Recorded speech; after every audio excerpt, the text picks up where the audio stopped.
Hi, Heartroom friends. Nice to see you. We're reading the BFG today. We're almost finished with the story. Look how close we are to the end. We're reading a chapter called The Plan, and we are reading about how the Queen and the army are going in to save the world from the giants. We're on page 182 if you want to follow along. The BFG had made thousands of journeys to and from giant country over the years, but he had never in his life made one quite like this. With 9 huge helicopters roaring along just over his head, he had never before traveled in broad daylight either. He hadn't dared to. But this was different. Now he was doing it for the Queen of England herself, and he was frightened of nobody. As he galloped across the British Isles with the helicopters thundering above him, people stood and gaped and wondered what on earth was going on. They had never seen the likes of it before, and they would never again. Every now and then the pilots of the helicopters would catch a glimpse of a small girl wearing glasses crouching in the giant's right ear, and waving to them. They always waved back. The pilots marveled at the giant's speed and at the way he leapt across wide rivers and over huge houses. But they hadn't seen anything yet. Be careful to hang on tight, the BFG said. We is going fast as a fizzle crump. The BFG changed into his famous top gear, and all at once he began to fly forward as though there were springs in his legs and rockets in his toes.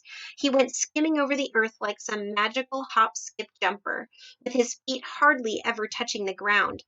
As usual, Sophie had to crouch low in the crevice of his ear to save herself from being swept clean away. The 9 pilots in their helicopters suddenly realized they were being left behind. The giant was streaking ahead. They opened their throttles to full speed, and even then, they were only able to just keep up. In the leading machine, the head of the Air Force was sitting beside the pilot. He had a world atlas on his knees, and he kept staring first at the atlas and then on the ground below, trying to figure out where they were going. Frantically, he turned the pages of the atlas. Where the devil are we going? He cried. I haven't the foggiest idea, the pilot answered. The Queen's orders were to follow the giant, and that's exactly what I'm doing. The pilot was a young Air Force officer with a bushy mustache. He was very proud of his mustache. He was also quite fearless, and he loved adventure. He thought this was a super adventure. It's fun going to new places, he said. New places, shouted the head of the Air Force. What the blazes do you mean, new places? This place we're going over now isn't in the atlas, is it? The pilot said, grinning. You're darn right it isn't in the atlas, cried the head of the Air Force. We've flown clear off the last page. I expect that old giant knows where he's going, the young pilot said.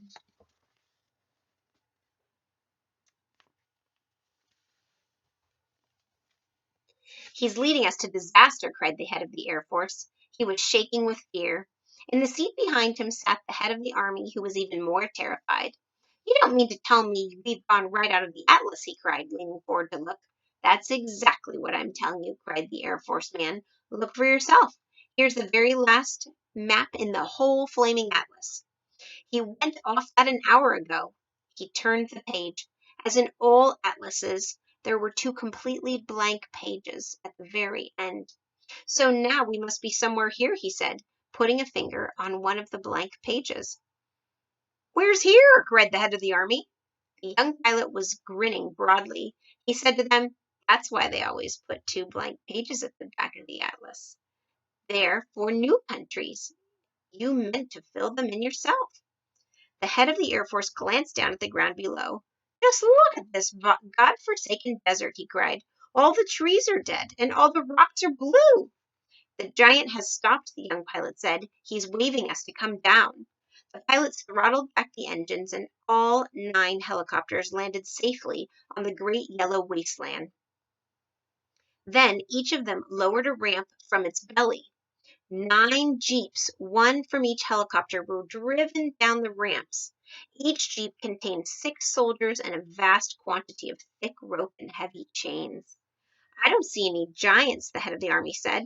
The giants is all just out of sight over there, the BFG told them. But if you is taking these swashbuckling, noisy belly poppers any closer, all the giants is waking up at once, and then pop goes the weasel. So you want us to proceed by jeep, the head of the army said. Yes, the BFG said. You must all be very, very hushy quiet. No roaring motors, no shouting, no mucking about, no piggery-dockery. The BFG, with Sophie still in his ear, trotted forward, and the jeeps followed close behind. Suddenly, the most dreadful rumbling noise was heard by everyone. The head of the army went pea-green in the face. "Those are guns!" he cried.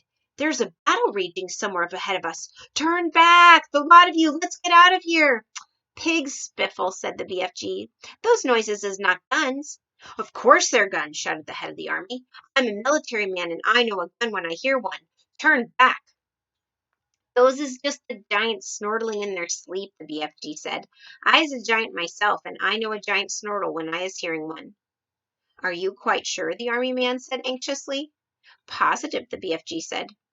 "Proceed cautiously," the army man ordered. So they all moved on. Then they saw them.